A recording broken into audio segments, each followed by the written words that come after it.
Yüzilli müharibə Plantagenlər, Vallolar və İngiltərə kralları arasında Fransa taxt uğruna baş tutan və 1337-1453-cü illəri əhatə edən müharibədir. Müharibənin tərəfləri digər Avropa dövlətlərini də müharibəyə sürüklədi. Qərbi Avropanın Əmir krallığı uğrunda gedən bu müharibədə hər iki rəqib sülalə də nəsillər boyunca davam etmiş. Bununla yanaşı bu dövlətlər milli kimlik hissi formalaşmışdır. Fransa və İngiltərə taxtları arasındakı bu qarşıdurma İngiltərə kral sülaləsinin fransız əsli olması səbəbilə əsrlər öncəsindən qaynaqlanır.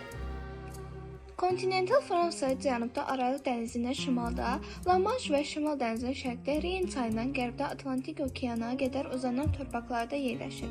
Fransızlar torpaqlarının formasına görə ölkələrinin altıbucaqlı, fransızca Le Xuanne, L'Hexagon kimi oxunur, adlandırırlar. Fransa idarəetmə yarı prezidenti sistemi olan unitar dövlətdir.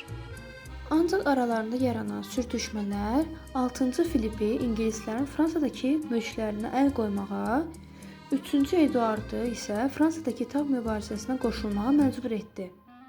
Müharibənin ilk illəri ingilislərin üstün qələbəsi ilə davam edirdi.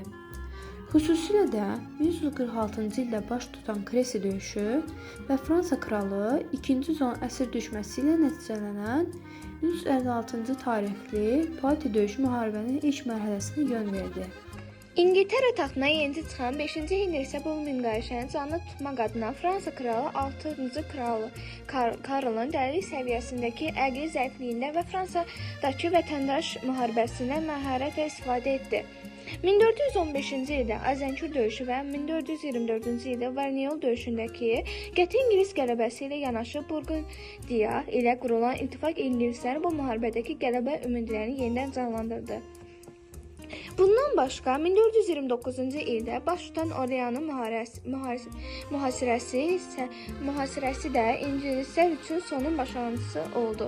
Bu səbəblə İngiltərə kralları daim Fransadakı bəzi mülklərdə haqq iddia etmiş, beləcə Fransa krallarının vassalına çevrilmişdi.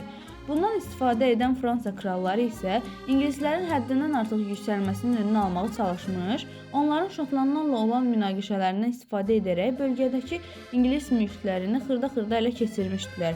Belə ki, vaxtilə Fransa kral mülklərini belə kölgədə qoyan İngilis mülklərindən 1337-ci ildə sadəcə Qaskoniya qalmışdı.